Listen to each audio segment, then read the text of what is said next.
आज global Covid virtual summit में हिस्सा लेंगे पीएम मोदी। यूएस के राष्ट्रपति जो बाइडेन के साथ करेंगे चर्चा। समिट के उद्घाटन सत्र को संबोधित करेंगे पीएम। राज्यसभा सीटों पर चुनावों का हुआ ऐलान। 57 राज्यसभा सीटों पर 10 जून को होंगे चुनाव। 15 राज्यों में होंगे राज्यसभा सीटों पर चुनाव।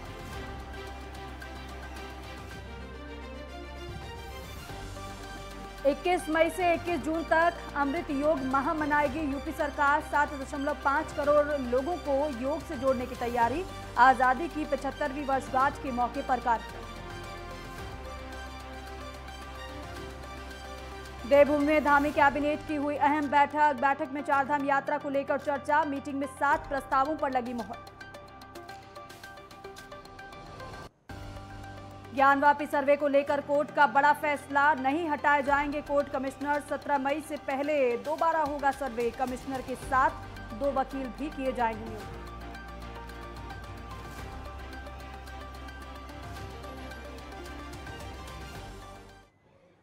वंदे मातरम खबर उत्तराखंड देख रहे हैं आप। मैं हूं आपके साथ दीपिका सिंह। मुख्यमंत्री पुष्कर सिंह धामी की अध्यक्षता में कैबिनेट की बैठक आज हुई और कैबिनेट की बेहद महत्वपूर्ण बैठक में कई महत्वपूर्ण फैसले भी लिए गए हैं और बैठक में कुल 7 प्रस्तावों पर मोहर लगी है। कैबिनेट बैठक खत्म होने के बाद मुख्य सचिव एस एस संधू ने जानकारी दी है कि हरिद्वार में जिला पंचायत चुनाव पर चर्चा हुई है और हरिद्वार पंचायत चुनाव को लेकर रिटायर्ड जज सरकार को रिपोर्ट देगी। अंत्योदय योजना के जरिए 3 फ्री सिलेंडर को मंजूरी दी गई है। वहीं 55 करोड़ गन्ना चीनी विभाग मूल्य भुगतान के लिए सरकार व्यवस्था करेगी और इसी के साथ ही सरकार गन्ने पर शासकीय गारंटी भी देगी। तो विधायी और संसदीय विभाग के सत्रवासन को मंजूरी मिली है। कैबिनेट की बैठक में साथ ही साथ अंत्योदय राशन कार्ड धारकों के लिए 3 गैस सिलेंडर मुफ्त देने का फैसला भी लिया गया है। योजना से 1,84,442 परिवार लाभान्वित होंगे। हरिद्वार में पंचायत चुनाव मामले में अगली कैबिनेट में फैसला होगा। हालांकि गेहूं खरीद पर किसानों को प्रति क्विंटल 20 रुपये बोनस भी मिलेगा। ये भी निर्णय कैबिनेट की बैठक में लिया गया है। तो कृत्रिम गर्भाधान करने वाले कर्मचारियों को पहले की तरह बजट दिया जाएगा। पहाड़ी क्षेत्रों में प्रति पशु 50 रुपये और मैदानी क्षेत्रों में 40 रुपये प्रति पशु धन मिलेगा। केदारनाथ में भवन उपलब्ध कराने को 1 मंजिला भवन की दूसरी मंजिल को भी अनुमति दी जा चुकी है कैबिनेट की बैठक में। तो कुल मिलाकर कई अहम प्रस्ताव रहे जो कि कैबिनेट की बैठक में आज पास हुए। तो कुल 7 प्रस्तावों पर मोहर लगी है कैबिनेट की बैठक। मद आए जिसकी ब्रीफिंग के लिए मैं आप सभी का स्वागत करता हूं। पहला मद विधायी एवं संसदीय कार्य विभाग का था। एक औपचारिक मद था जिसमें जो लास्ट सत्र था उसका सत्रवासन जो माननीय मुख्यमंत्री जी द्वारा विचलन से कर दिया गया था उसका औपचारिक अनुमोदन कैबिनेट ने किया।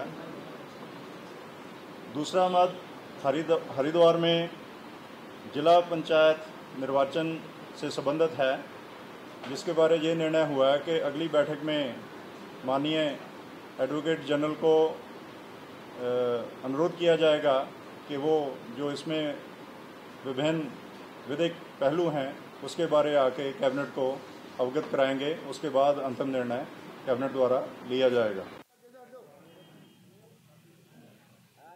7 प्रस्ताव रहे जो कि कैबिनेट बैठक में पास हो चुके हैं। मुख्य कौन कौन से प्रस्ताव है वो हम आपको एक बार फिर से बता देते हैं। गेहूं खरीद पर किसानों को अब प्रति क्विंटल 20 रुपये बोनस दिया जाएगा।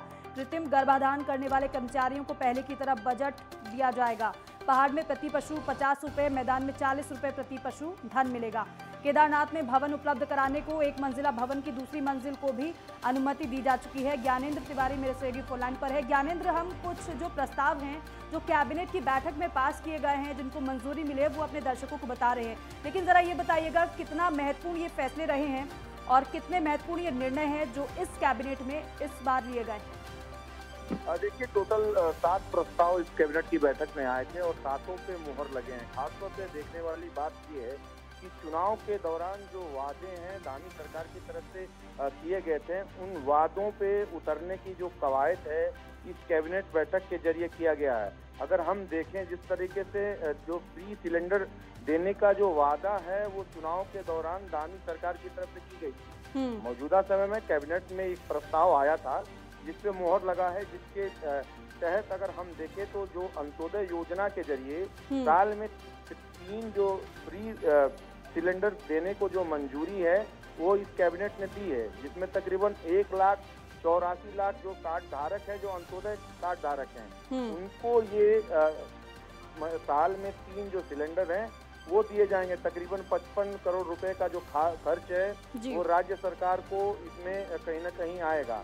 दूसरी तरफ अगर हम देखें जिस तरीके से इस कैबिनेट में अन्य अगर हम फैसलों पे गौर करें तो किसानों के हित के लिए कहीं ना कहीं फैसला होता नजर आया है। किसानों को लेकर चुनाव के दौरान तमाम बातें की गई थी और ऐसे में देखा जाए तो इस कैबिनेट के तहत एक प्रस्ताव आया था जिसके तहत देखा जाए तो गेहूं के जो प्रति क्विंटल 20 रुपए का जो बोनस है वो किसानों को देने की जो घोषणा है वो की गई थी और ऐसे में कहीं ना कहीं अब एक प्रस्ताव के रूप में इसे पारित किया गया था जिसपे जो मंजूरी है वो मिला है। इसके अलावा अगर हम देखें जो गन्ना चीनी विभाग की तरफ से जो मूल्य भुगतान होते हैं और ऐसे में सरकार की तरफ से अब व्यवस्थाएं होंगी, क्योंकि कई बार देखा जाता था कि जो भुगतान में कई तरह की जो दिक्कतें आती थी, ऐसे में विभाग की तरफ से समय समय पे सरकार को अवगत कराना होता है। तो जो रकम होगा, जो अतिरिक्त रकम होगा उसकी व्यवस्था सरकार करेगी।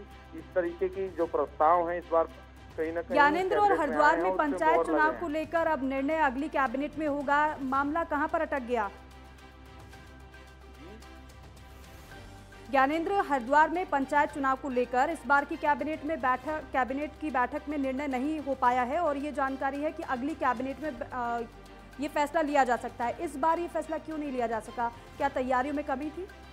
देखिए, हरिद्वार में त्रिस्तरीय पंचायत चुनाव पर चर्चा हुई है। इस कैबिनेट में जो अधिकारियों की तरफ से रिपोर्ट दी गई थी उसमें कैबिनेट बैठक के दौरान मुख्यमंत्री धामी ने अपने सहयोगी कैबिनेट मंत्रियों के साथ चर्चा किया और ऐसे में रिपोर्ट के आधार पे कहीं ना कहीं चर्चा जो हुई है उसके बाद ये फैसला लिया गया है कि जो एडवोकेट जनरल के अनुरोध किया जाएगा कि विभिन्न जो इसके पहलू हैं उसको अब कैबिनेट को कहीं ना कहीं अवगत कराया जाए। खास तौर पे देखा जाए तो इसमें कई तरह के जो कानूनी पहलू हैं जिन पे चर्चा होना है। ठीक है ज्ञानेंद्र, ठीक है, मैं रोक रही हूँ आपको। शुक्रिया इस जानकारी के लिए। और इसी वक्त लखनऊ से इस वक्त की बड़ी खबर आपको बता दें कि यूपी के कार्यवाहक डीजीपी बने हैं डीएस चौहान। ये बड़ी खबर आपको बता दें कि देवेंद्र सिंह प्रधान को अतिरिक्त प्रभार इंटेलिजेंस और विजिलेंस का भी सौंपा गया है। इसके प्रभार सौंपा गया है। ACS होम अवनीश अवस्थी ने आदेश जारी कर दिए हैं। तो 1998 बैच के IPS अधिकारी हैं DS Chauhan. ACS home Awanish Awasthi ने आदेश जारी कर दिए हैं। लखनऊ से इस वक्त की बड़ी खबर है और कल ही बड़ी जानकारी, लेकिन अब इस वक्त की बड़ी खबर आ रही है। तो ACS होम अवनीश अवस्थी ने यह आदेश दिया है, ये आदेश जारी किया गया है और लखनऊ से इस वक्त की बड़ी खबर है। कार्यवाहक DGP बनाए गए हैं डीएस चौहान। तो कल मुकुल गोयल को पद से हटाया गया और आज यूपी के कार्यवाहक DGP बनाए गए हैं डीएस चौहान। देवेंद्र सिंह प्रधान को अतिरिक्त प्रभार इंटेलिजेंस और विजिलेंस का भी प्रभार सौंपा गया है। ये भी आपको बताएं कि 1998 बैच की IPS अधिकारी हैं डीएस चौहान। तो ACS होम अवनीश अवस्थी ने आदेश जारी किए हैं। लखनऊ से इस वक्त की बड़ी खबर है ये, यूपी के कार्यवाहक DGP बनाए गए हैं डीएस चौहान। तो देवेंद्र सिंह चौहान को अतिरिक्त प्रभार दिया गया है, इंटेलिजेंस और विजिलेंस का भी प्रभार सौंपा गया है। 1998 बैच की IPS अधिकारी हैं डीएस चौहान, जिनको कार्यवाहक DGP बनाया गया है। हालांकि मुकुल गोयल पर कार्रवाई लापरवाही के चलते हुई अन्य विभाग उनको सौंपा गया, लेकिन DGP पद से हटा दिया गया। एक बड़ी कार्रवाई, एक बड़ा मैसेज प्रशासनिक अधिकारियों को दिया गया। लेकिन इस वक्त की लखनऊ से बड़ी खबर है कि डीएस चौहान को यूपी का कार्यवाहक DGP बनाया गया है। तो यह आदेश ACS होम अवनीश अवस्थी ने जारी किया है। हालांकि ये जानकारी दी गई है कि यूपी के अब कार्यवाहक DGP होंगे डीएस चौहान। इंटेलिजेंस और विजिलेंस का भी उनको प्रभार सौंपा गया है। 1998 बैच के IPS अधिकारी हैं डीएस चौहान। हालांकि अभी कार्यवाहक DGP हैं, लेकिन देखना होगा कि जब तक डीजीपी के नाम पर फैसला नहीं हो जाता है, डीजीपी के नाम पर मोहर नहीं लग जाती है, तब तक यूपी डीजीपी का कार्यभार संभालेंगे डीएस चौहान। तो कार्यवाहक डीजीपी डीएस चौहान को उत्तर प्रदेश का बनाया गया है। तो देखिए, जो आदेश सामने आया है वो कॉपी भी आपको हम दिखा रहे हैं, वो पेपर भी आप देख रहे हैं जो आदेश दिया गया है। राजकुमार चौधरी मेरे सहयोगी हमारे साथ फोनलाइन पर है। राजकुमार, कल ही मुकुल गोयल पर कार्रवाई, उनको पद से हटाया गया डीजीपी, लेकिन आज ये जानकारी है कि कार्यवाहक डीजीपी डीएस चौहान को बनाया गया है। बिल्कुल दीपिका, निश्चित तौर पर मैनपुरी के रहने वाले हैं डीएस चौहान, और डॉक्टर डीएस चौहान को कहीं ना कहीं बहुत तेज तर्रार एक अधिकारी के तौर पर उत्तर प्रदेश पुलिस में जाना जाता है। गौतम बुद्ध नगर में वो, क्योंकि हम लोग नोएडा में बैठे तो नोएडा की बात तो करना बेईमानी नहीं होगा। गौतम बुद्ध नगर में वरिष्ठ पुलिस अधीक्षक रहे हैं, एसएसपी रहे हैं, और उसके अलावा अभी डीजी इंटेलिजेंस के तौर पर कहीं ना कहीं कार्यरत थे। अगर हम विधानसभा के चुनावों की बात करें तो विधानसभा के चुनाव में पूर्व मुख्यमंत्री और कहीं ना कहीं समाजवादी पार्टी के सुप्रीमो एक अधिकारी के बारे में कहीं ना कहीं बात करते हुए दिखते थे। वो डीएस चौहान ही थे जो मुख्यमंत्री के बहुत करीबी माने जाते हैं, और कहीं ना कहीं मुख्यमंत्री योगी आदित्यनाथ के बेहद संवेदनशील अधिकारियों में से एक हैं। डीएस चौहान का कैरेक्टर बहुत बेहतर रहा है। 8 अधिकारियों की सूची, जो 1987 और 1988 बैच के जो अधिकारी थे जिनका कार्यकाल पूर्ण होने के कहीं ना कहीं कगार पर था। अभी 2 साल का कार्यकाल डीएस चौहान का रह रहा। आनंद कुमार का नाम था, बहुत सारे, राजकुमार विश्वकर्मा, बहुत तमाम अधिकारियों के नाम कहीं ना कहीं। बिल्कुल राजकुमार, यही मैं आपसे जानना चाह रही थी, क्योंकि नाम तो कई चल रहे थे लिस्ट में, लेकिन डीएस चौहान ही क्यों? बिल्कुल, बहुत अहम सवाल है, और कहीं ना कहीं क्योंकि अगर देखा जाए दीपिका, अगर इसकी बात करें कि किस तरीके से डीजी का वो होता है, क्योंकि एक आईपीएस जो लोग होते हैं, 8 अधिकारियों की सूची गृह मंत्रालय को भेजी गई। गृह मंत्रालय ने उनके ट्रैक रिकॉर्ड के आधार पर एक चीज को निकाला, और 3 लोगों के नाम कहीं ना कहीं उत्तर प्रदेश सरकार को भेजने जाएंगे आने वाले दिनों में। लेकिन सरकार के पास एक विशेष अधिकार होता है। जिस तरीके से मुकुल गोयल को कल डीजीपी पद से हटाया गया, उसके बाद एडीजी लॉ एंड ऑर्डर के पास कहीं ना कहीं अतिरिक्त प्रभार था। तो ये कार्यवाहक के तौर पर कहीं ना कहीं देखा जा रहा है अभी डॉक्टर देवेंद्र सिंह चौहान को। लेकिन आने वाले 2-4-5 दिनों में, क्योंकि एक सप्ताह तकरीबन 10 दिनों का वो प्रक्रिया होती है, जो 8 आईपीएस अधिकारी हैं उनकी एक नामों की सूची केंद्र सरकार को भेजी जाएगी। केंद्र सरकार उनके ट्रैक रिकॉर्ड को, कितनी इन्वेस्टिगेशन, कितने मेडल मिले हैं, क्या कौन उनमें बेहतर अधिकारी होंगे, उन 3 लोगों के नाम उत्तर प्रदेश सरकार को भेजे जाएंगे, और उन्हीं में से किसी एक को कहीं ना कहीं डीजीपी नियुक्त किया जाएगा। और इसमें कोई अतिशोक्ति नहीं होनी चाहिए कि उस 3 लोगों के पैनल में डीएस चौहान का नाम भी शामिल है। बिल्कुल राजकुमार, बेशक अभी कार्यवाहक डीजीपी हैं, लेकिन चुनौतियां कम नहीं होंगी उनके लिए। जिस तरीके से मुकुल गोयल को हटाया गया, एक बड़ा मैसेज प्रशासनिक अधिकारियों को दिया गया, लेकिन अब अगर उन्हें कार्यवाहक डीजीपी बनाया गया है तो चुनौतियां उनके सामने तमाम है। जो भ्रष्ट अधिकारी हैं, लगातार जिस तरीके से मुख्यमंत्री की तरफ से कार्रवाई की जा रही है, वैसे ही उनको भी अमल में लाना होगा। बिल्कुल दीपिका, बहुत अहम सवाल है, और इसको कहीं ना कहीं विधानसभा के चुनावों से जोड़ के देखना होगा। तमाम जनपदों में नेटवर्क 10 की टीम भी गई और जाकर लोगों को देखा, और सरकार शायद लॉ एंड ऑर्डर के मसले को लेकर ही, क्योंकि कानून व्यवस्था कहीं ना कहीं एक मुद्दा था, और लोगों को, आम व्यक्ति को ऐसा लगा कि योगी आदित्यनाथ के मुख्यमंत्रित्व काल में हम लोग सुरक्षित हैं, और सुरक्षा की कहीं ना कहीं गारंटी पुलिस ही देती है। और पुलिस के ऊपर बिल्कुल आपका सवाल अहम है, और चुनौतियां होंगी, क्योंकि लेकिन एक जब ट्रैक रिकॉर्ड चला होता है और सरकार का मुखिया अगर मजबूत होता है, और जिस तरीके से डीजीपी को हटाया गया, उत्तर प्रदेश के इतिहास में शायद ये पहली इस तरीके की कार्रवाई होगी कि जब डीजीपी किसी डीजीपी पर इस तरीके की कार्रवाई करते हुए कि शासन की आपने बात नहीं मान रहे हैं और आपको हटाया गया है। तो एक मैसेज, जब ऊपर कार्रवाई होती है तो नीचे तक मैसेज जाता है, चौकी इंचार्ज तक को पता है कि डीजीपी को हटाया गया। तो शायद मुझे लगता है कि वो आने वाले दिनों में काम करेंगे। और जो आपका मूल सवाल है, बिल्कुल राजकुमार, देखिए फैसलों में देरी भी नहीं हो रही है, तुरंत फैसले भी लिया जा रहा है। तुरंत जिस तरीके से हम देख रहे हैं कार्रवाई हो रही है, लेकिन उसी के हिसाब से त्वरित फैसले भी लिए जा रहे हैं। और इसी कड़ी में ये बड़ी खबर है कि यूपी के कार्यवाहक डीजीपी बनाए गए हैं डीएस चौहान। बहुत शुक्रिया जानकारी के लिए।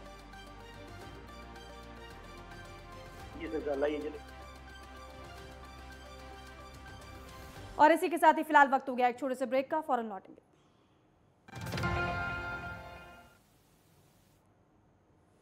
चलिए खबरों में आगे बढ़ते हैं। कैबिनेट फैसलों को लेकर कांग्रेस के संगठन महामंत्री मथुरा दत्त जोशी ने सवाल खड़े किए हैं।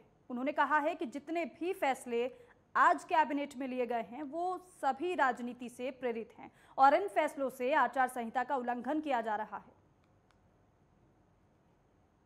कि जितने भी कैबिनेट के फैसले आज हुए हैं सारे फैसले राजनीति से प्रेरित फैसले हैं और आदर्श आचार संहिता का जो चुनाव आचार संहिता हमारी है उसका खुलेआम सरकार उल्लंघन कर रही है। आपके घोषणा पत्र में आपने उन घोषणाओं को पूरा करना है, लेकिन ये समय जो चयनित आपने किया है, चंपावत का चुनाव चल रहा है, मुख्यमंत्री जी चुनाव लड़ रहे हैं, ठीक है, सिलेंडर आपने देने हैं, आप दोगे, आपने पूरा करना चाहिए, लेकिन इतना तो ध्यान रखते चुनाव आचार संहिता चल रही है और इस चुनाव आचार संहिता के चलते आप कुछ फैसले ले सकते नहीं ले सकते, इसमें तो आपको तय करना चाहिए था। और हमारा ये आरोप है, चाहे गैस सिलेंडर 3 गैस सिलेंडर आपने मुफ्त देने की बात कही हो, चाहे गन्ना किसानों का भुगतान की बात हो, चाहे किसानों को 20 रुपये प्रति क्विंटल बोनस देने, गेहूं में बोनस देने की बात हो, ये सारे फैसले चुनाव आचार संहिता का खुलेआम उल्लंघन करते हैं। और चारधाम यात्रा को लेकर कांग्रेस के प्रदेश अध्यक्ष करण माहरा ने धामी सरकार पर निशाना साधा है। उन्होंने कहा है कि यात्रा की व्यवस्थाएं लचर है। सड़क मार्ग से लेकर स्वास्थ्य व्यवस्थाओं पर भी उन्होंने सवाल खड़े किए। धाम में लगातार कहते रहा कि सड़कें टूटी हुई हैं, एक्सीडेंट होंगे, एक्सीडेंट्स में भी करीब 6-7 लोगों की मृत्यु हो गई। मैं कहते रहा कि केदारनाथ बाबा के धाम में पूरी तरीके से व्यवस्थाएं ठीक नहीं है, स्वास्थ्य सेवाएं लचर हैं, लोगों को ऑक्सीजन की कमी होगी क्योंकि पोस्ट कोविड जो इफेक्ट्स आने थे उनका मुझे अंदेशा था और मैं लगातार कह रहा था कि वहाँ ऑक्सीजन के देने के लिए कुछ व्यवस्था होनी चाहिए, वहाँ मेडिकल फैसिलिटीज होनी चाहिए। और आज जब 22 से ज़्यादा लोग इस बीच में खत्म हुए हैं तो केंद्र सरकार जागी है। मीडिया कर्मियों ने हमारे बयानों को, हमारी बातों को लगातार उठाया, जिसका असर ये रहा कि केंद्र सरकार ने उसका संज्ञान लेके यहाँ नोडल अधिकारी भेजने की व्यवस्था करने के लिए कहा। और आज मुझे पता चला है कि एनडीआरएफ और आईटीबीपी की कंपनीज को भी यहाँ भेजा जा रहा है। और सांसद अजय टम्टा इन दिनों अल्मोड़ा के दौरे पर हैं। सांसद अजय टम्टा ने कहा कि 2014 में केंद्र में बीजेपी सरकार बनने के बाद अल्मोड़ा लोकसभा क्षेत्र में ऐतिहासिक कार्य हुए हैं। सांसद अजय टम्टा ने कहा कि भारत सरकार PMGSY और अन्य योजनाओं के माध्यम से गांव-गांव तक सड़क पहुंचाने के लिए प्रतिबद्ध है। भारतमाला परियोजना के माध्यम से कई सड़कों का सर्वेक्षण कर उस पर तेजी से कार्य भी किया जा रहा है। उन्होंने कहा कि टनकपुर, बनबसा, चंपावत, पिथौरागढ़ तक जो सफर पहले करीब 7 घंटे में पूरा होता था, आज ऑल वेदर रोड से जुड़ने के बाद ये सफर अब 2.5 घंटे में पूरा हो रहा है। इसके अलावा पिथौरागढ़ में लिपुलेख, कैलाश मानसरोवर तक बॉर्डर रोड ऑर्गेनाइजेशन NHI और भारत सरकार के माध्यम से डबल लेन सड़क पहुंच चुकी है, जिससे यात्रियों के आवागमन की सुविधा पहले से सरल और सुगम हो गई है। मेरे लोकसभा क्षेत्र के अंदर 2014 के बाद जो ऐतिहासिक कार्य हुए, आज तक के इतिहास में इतना काम कभी हुआ नहीं। बॉर्डर रोड ऑर्गेनाइजेशन NHI के माध्यम से, भारत सरकार के माध्यम से पूरी रोड में भारत सरकार ने बहुत अधिक मात्रा में पैसा दिया, धन दिया। तो हम अपने कैलाश मानसरोवर के बॉर्डर तक डबल लेन की रोडों से जाते हैं और काफ़ी सरल हमारा जाना आना हो गया है, तो इसलिए कनेक्टिविटी बहुत आसान हुई है। वहीं हमारी भारतमाला के माध्यम से, पर्वतमाला के माध्यम से बहुत सारे क्षेत्रों का सर्वेक्षण हुआ है। और जो मेरी ये हम लोग कहते थे कि भाई उत्तराखंड की सबसे दूरस्थ क्षेत्र लोकसभा है, इसकी कनेक्टिविटी के कारण अभी दूरस्थ नहीं रहेगा, लोगों के लिए सुलभ रहेगा। और उत्तराखंड के 1,84,142 अंत्योदय कार्ड धारकों को साल में मुफ्त गैस रिफिल सिलेंडर दिए जाएंगे। आपको बता दें कि आज धामी सरकार की कैबिनेट बैठक में ये प्रस्ताव पास किया गया है, जिसके तहत अब वित्तीय वर्ष 2022 और 2023 में अंत्योदय राशन कार्ड धारकों को साल में 3 गैस सिलेंडर रिफिल उपलब्ध करवाए जाएंगे। साथ ही साथ आपको यह भी बता दें कि ये तीनों सिलेंडर में से पहला सिलेंडर अप्रैल से जुलाई के मध्य, दूसरा अगस्त से नवंबर के मध्य और तीसरा दिसंबर से मार्च के मध्य उपलब्ध करवाया जाएगा। खाद्य नागरिक आपूर्ति मंत्री रेखा आर्य ने कहा है कि इससे आम लोगों को राहत मिलेगी और गरीब परिवार का आर्थिक बोझ भी कम होगा। देखिए, भारतीय जनता पार्टी के दृष्टिपत्र में और चुनाव के दौरान भी यह घोषणा कर दी गई थी माननीय मुख्यमंत्री जी के द्वारा भी कि हम अंत्योदय की जो हमारा परिवार है उनको हम साल में 3 गैस रिफ़िल करा के हम उनको देंगे, और वो जो उनकी गैस रिफ़िल की जाएगी वो उनको मुफ्त में दी जाएगी। निश्चित रूप से उसको आज हमने चरितार्थ किया है और आज कैबिनेट में उस प्रस्ताव को हम लोग लेकर आए हैं, खाद्य विभाग लेकर आया है और उसकी मंजूरी पूरी कैबिनेट ने दी है।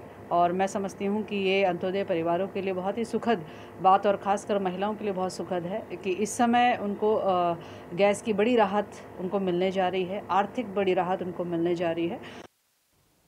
और चंपावत से सितारगंज पहुंचे कैबिनेट मंत्री सौरभ बहुगुणा ने सितारगंज में निर्माणाधीन तहसील भवन और उप जिलाधिकारी के कार्यालय का निरीक्षण किया।